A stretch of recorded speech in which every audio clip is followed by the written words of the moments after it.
Shane Beamer met with some of the local media on a teleconference call this past Sunday night and admitted that there's a few things that the South Carolina Gamecocks need to work on, especially as the season progresses into some of these bigger games. Locked On Gamecocks, your daily podcast on the South Carolina Gamecocks, part of the Locked On Podcast Network, your team every day.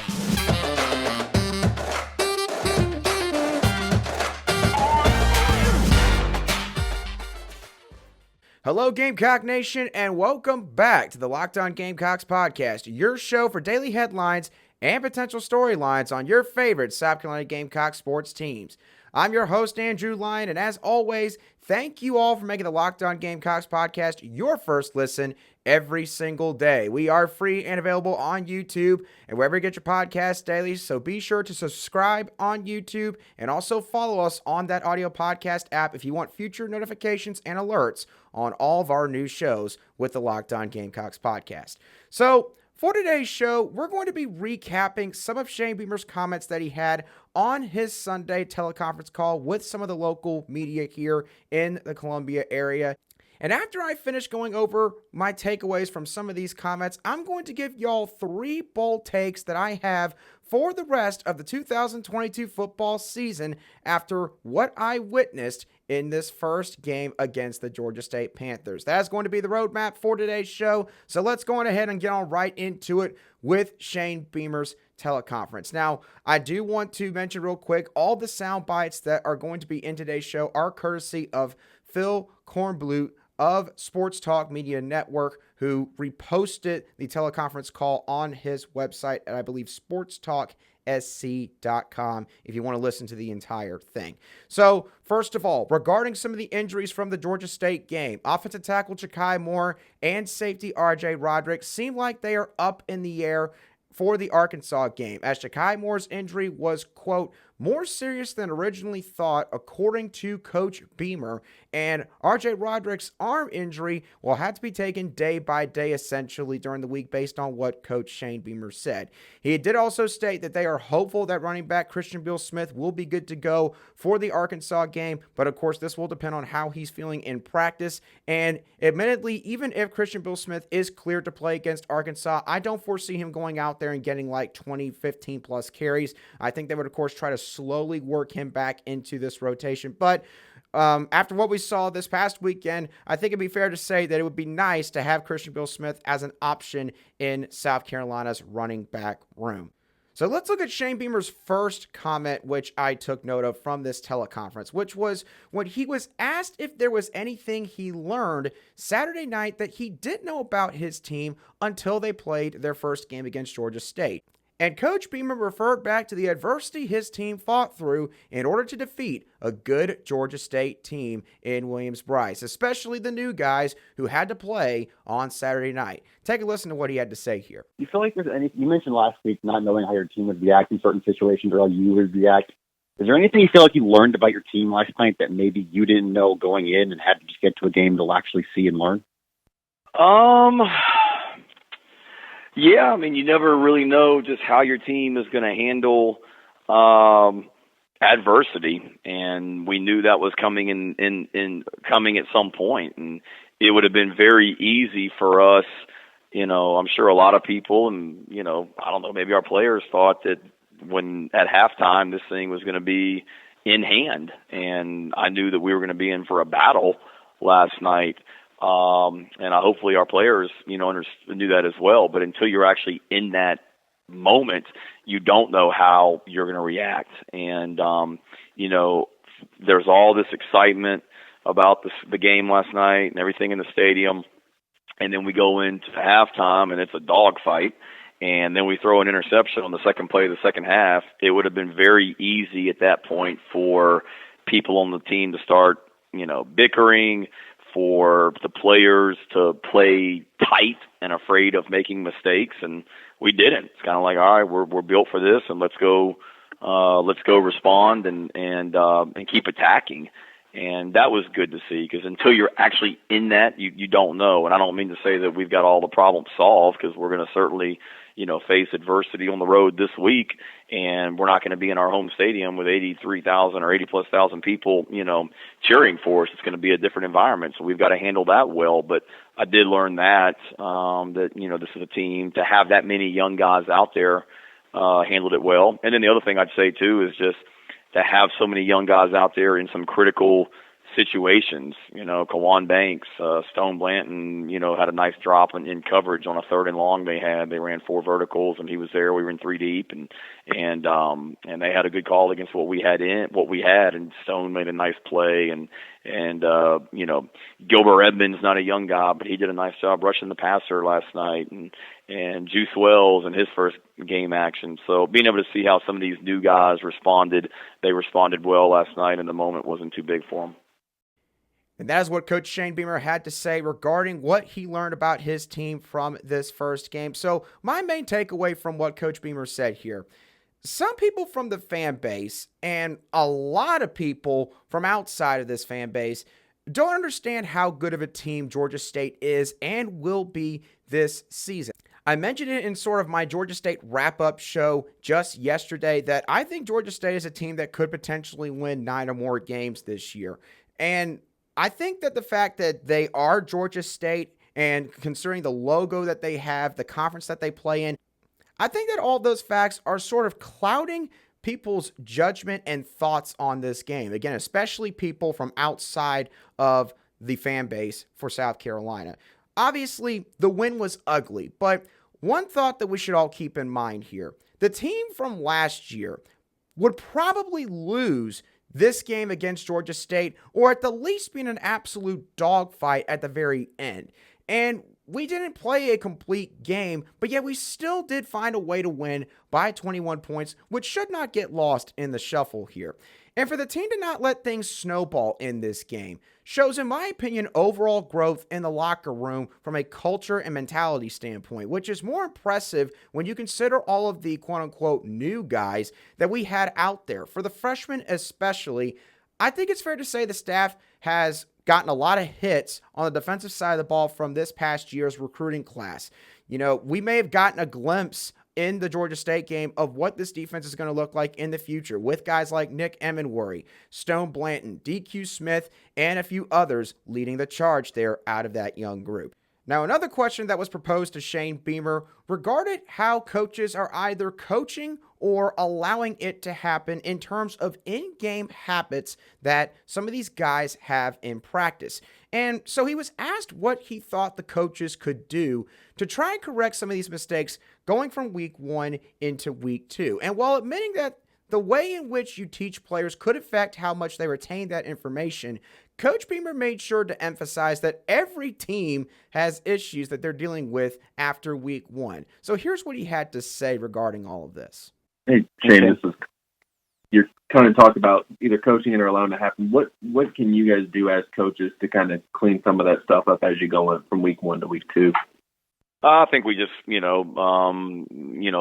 always talk, Colin, I think, about different guys learn different ways, and we not every player learns sitting in a meeting room and hearing the coach, talk about it. Some players need more one-on-one time. Some players need more group time. Some players need to walk through it on the practice field. Some players are better at live reps on the practice field, whatever it may be. So continuing to, try and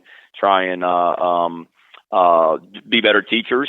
I think we can always, really, just continue to just emphasize it as well. We do a perimeter blocking drill every week. You guys have been out there in one of the live open practices in August and saw us do it. Well, we emphasized the heck of it, and we were really good at it defensively last night. We controlled the perimeter. I mean, Darius Rush made some really big-time plays when the ball got thrown out to the flat. But, offensively we weren't good enough, and we've got to be better. So just maybe looking at in practice, do we set that drill up, that period up a little bit differently than what we do? But, again, I'm not going to overreact to game 1. I think every coach in America right now is talking about mental errors that their team made on offense yesterday or defense, special teams, but offense and probably aren't as happy with whatever they wanted. I mean, all I kept hearing about was Ohio State, how many points they're going to score against Notre Dame last night. I don't think they played as well on offense as maybe they wanted. Or I saw Coach Kiffin upset at his offense and the way they played against Troy. So, I mean, it's early in the season. It's 1 week. We'll continue to coach it and expect to make a lot of improvements. But also, having said that, too, it wasn't that bad, guys. We just beat a pretty good Sun Belt team by 3 touchdowns at home and didn't play great on offense. So we ain't sitting around here feeling sorry for ourselves like what the heck's wrong with the offense. We didn't play great last night. We had a hell of a win, and we can't wait to get back to work. So my thoughts on what Coach Beamer said here.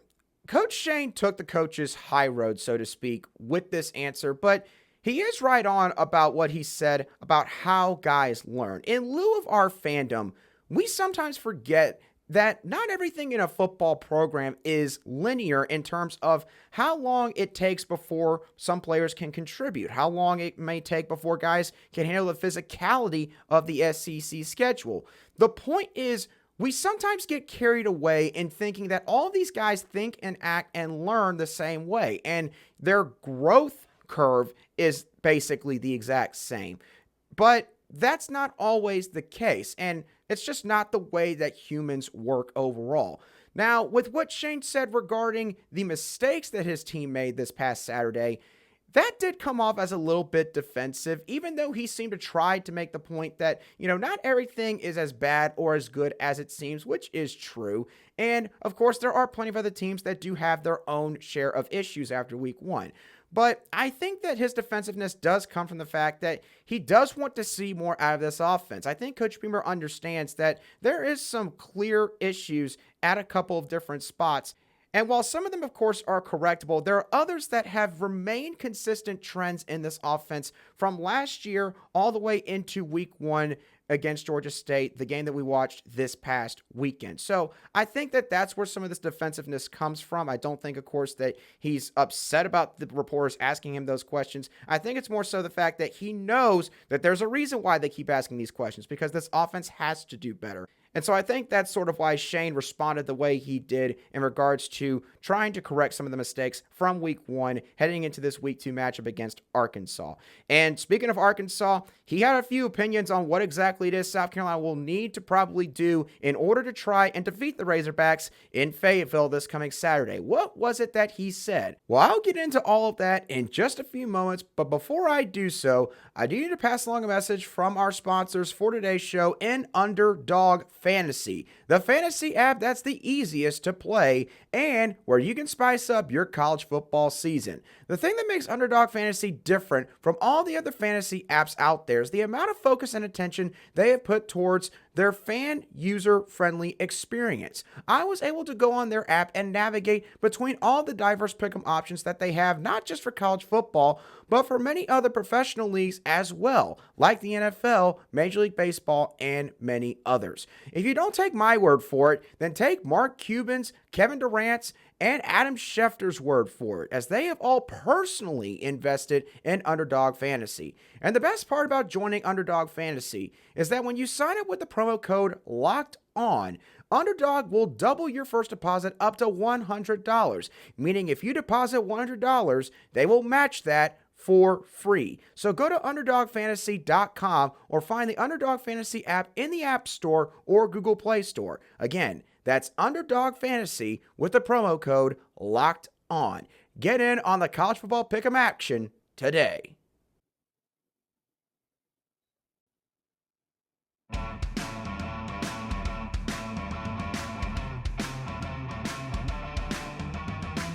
Welcome back to this Tuesday edition of the Locked On Gamecocks podcast, where we cover your South Carolina Gamecocks every single day. All right, so let me give y'all my final takeaway from Shane Beamer's teleconference from this past Sunday night, which is regarding what Shane's initial thoughts were on what South Carolina needs to do in the Arkansas game this upcoming Saturday. Basically, what the top priorities will be. And he mentioned multiple things that will be important when it comes to this pivotal road game against the Arkansas Razorbacks. Here's the soundbite of what he had to say.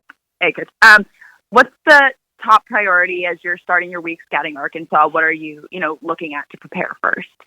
Yeah, we got to certainly, we need to create more turnovers than what we did. Offensively last night, or defensively last night, we were able to get one turnover on the interception, and then had a couple on offense that we gave away. So we've got to be better at creating turnovers. And then the other thing I would say is just obviously, I mean, you guys know this and ladies know this. We've got to be able to run the football.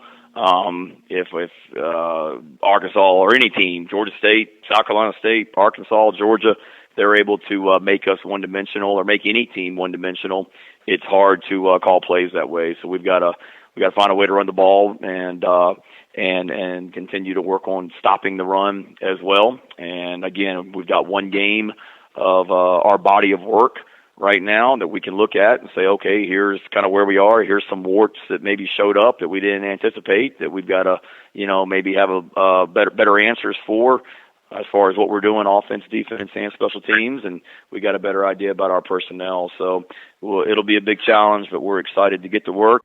Now, as it has been mentioned with any opponent that is about to face Arkansas or that is going to have to face Arkansas at some point in the 2022 season, Coach Beamer understands that it'll start in the trenches for South Carolina. And if they can't win in the trenches, then this game will be significantly harder to pull out a victory at the end of the day. And with him mentioning turnovers in his answer, in my opinion, this is purely based on the fact that this is a road game for the Gamecocks, and nothing sucks the life out of a stadium more than the opposing team getting the football back for their offense, forcing turnovers, getting yourself some extra possessions, which in a game like this one against Arkansas, you may need in order to be able to try to win this game. And South Carolina, of course, was great at forcing turnovers in 2021. And to win big games like this one, I don't think there's any doubt that they'll need to do the same thing here. So that does it for my takeaways from Shane Beamer's Sunday night teleconference call that he had with the local media. So now I'm going to give y'all my 3 bold takes for the rest of the season since the Gamecocks have now officially played their Week 1 game against the Georgia State Panthers. My first bold take involves a young player being a starter for this Gamecock defense for the rest of the season. And if you have been paying attention to this show or you've been reading all the reports for the last few weeks, then you know that I'm referring to Nick Emenworry. I think that he will be a starting safety in this defense for the rest of the season. Now, I understand that he's only played in 1 game, and I already know that some of you are going to send me tweets or jump down the comment section saying that I'm jumping the gun way too much, which, of course, is why I'm calling this a bold take here. But in my opinion, in Week 1, Nick Emenworry has already shown some of the things that he can add to this defensive backfield for South Carolina. He made multiple critical stops on both 4th down and 3rd down against the Georgia State Panthers on Saturday night. The 4th down stop came on the first defensive drive of the game, where Georgia State, for the first couple plays, was driving down the field on this Gamecock defense.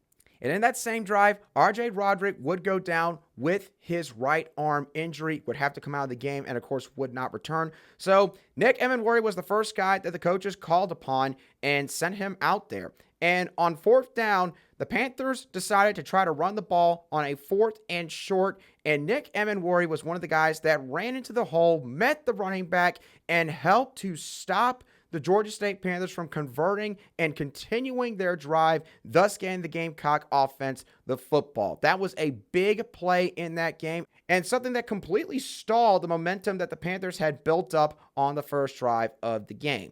He also broke up a pass over the middle of the field on another 3rd down attempt for the Georgia State Panthers, where he was covering a slant or crossing route very closely, and the receiver managed to get the ball, but Nick Emenworry collided with him not long after he got the ball, forcing him to drop the ball and essentially helping to get somewhat of a pass breakup on that play. So my point is, Nick Emenworry was making plays like he was a 2nd or 3rd year player on this Gamecock defense. And he has all the tools that you want in a starting safety, which of course has been discussed ad nauseum by many people associated with the program. He's lanky, he's physical, and he is built for a true freshman. He also has shown an ability now to be able to not just hit guys and jar the ball out, but also be able to cover as well backfield. I think that Nick Emenwari has a chance to be a better version of essentially Israel Mukuamu. And of course, I know that he played cornerback in his time at South Carolina, but let's be honest.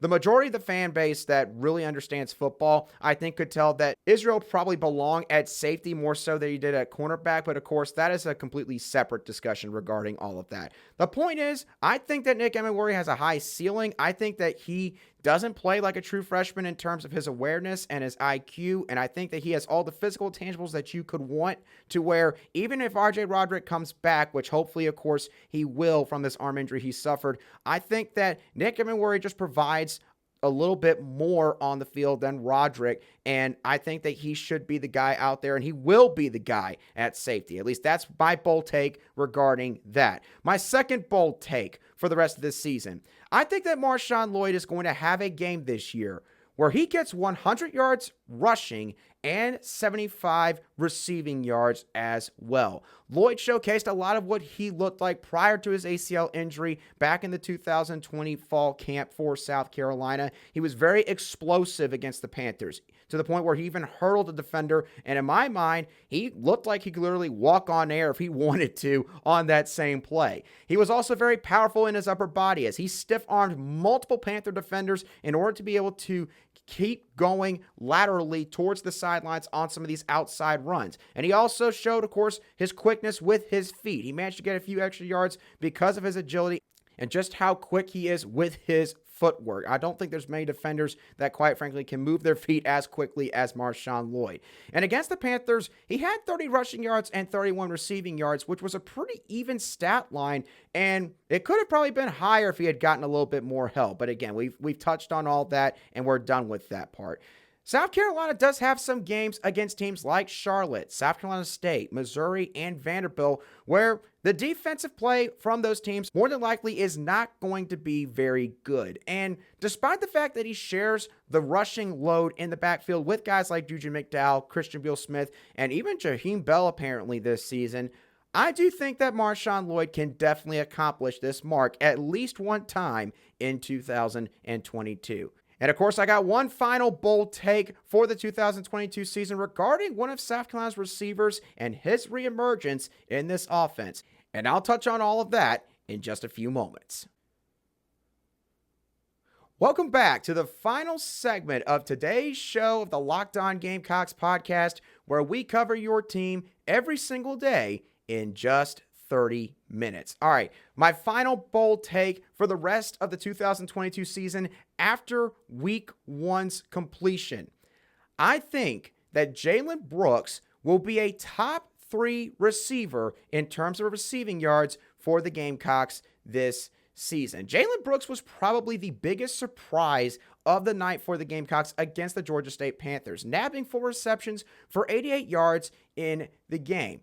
So, why do I think that Jalen Brooks now could be top 3 in terms of receiving yards and, quite frankly, might do the same in terms of receptions as well? Well, Jalen Brooks, in my opinion, really performed admirably considering the fact that he hadn't played a game since about week 6 or 7 of this past season, again, due to some personal reasons in which he had to take care of some things off the field, which, of course, is more important than football at the end of the day. And I have to admit, I had a lot of question marks as to whether or not Jalen Brooks was going to really be a very productive receiver for this team on the field this year, if he was going to be able to provide really a big impact out of this group because of all the guys that we had brought in, like Antoine Wells Jr., like Corey Rucker, and of course, all the guys that were returning from last year's team, like Josh Vann, like Amarian Brown, like Takarion Joyner. There was plenty of reasons to believe that, Jalen Brooks would come back and he would be maybe a solid rotational piece, but he might not be really a big figure in this passing game. But after Saturday night, Jalen Brooks reminded all of the fans here at South Carolina that he still got it. He could still make some plays. He has really shown an ability, in my opinion, to be able to nab some really hard passes that are still sort of in his catch radius, making 2 really solid catches for the Gamecocks this past Saturday night. And of course, last year, he had one of the best catches in the entire college football world in 2021 against Georgia, which, while the game itself didn't go very well, he had one play where he had beaten a corner by a step or two on a deep ball and literally spun around, was leaning back, and managed to raise his hand up and catch the ball one-handed from Luke Doty. So Jalen Brooks has shown that he can make solid catches. He has shown adequate speed, in my opinion. He's a solid route runner, and this is now his second year in this offense as well. And despite the fact that he missed a lot of spring practice the latter half of the 2021 season,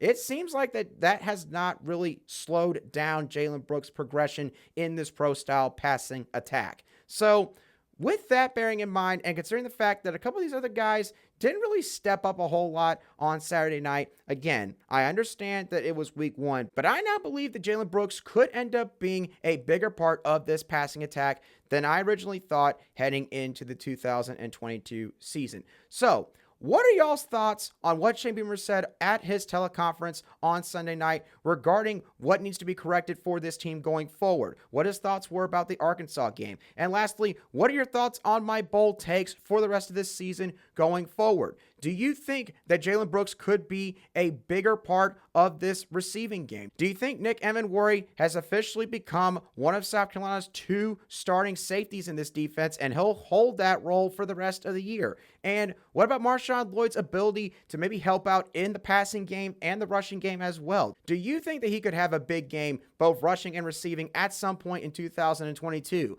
I want to hear all of y'all's thoughts, as always, in the comments section if you're watching today's show on YouTube. But of course, if you're listening to today's show on an audio podcast app, wherever you get your podcast daily, you can also feel free to shoot me a message at @lion_SC on Twitter, and I'll be sure to respond to any replies or comments that you have for me as quickly as I see them. And once again, I thank y'all so much for making the Locked On Gamecocks podcast your first listen every single day. Y'all really are what makes this show possible. So, for your second listen, I would like for y'all to go check out the Ultimate Pro Football Preview for 2022. This is an 8-episode extravaganza to get you ready for the NFL season. Combine the thoughts and analysis of both local team experts and the NFL insiders of the Locked On Podcast Network. So search for Ultimate Pro Football Preview 2022 on your Odyssey app, YouTube, and of course, wherever you get your podcasts. But once again, y'all, that does it for me on today's show. I hope that y'all have a great rest of your Tuesday, and I'll catch y'all on the next show of the Locked On Gamecocks podcast.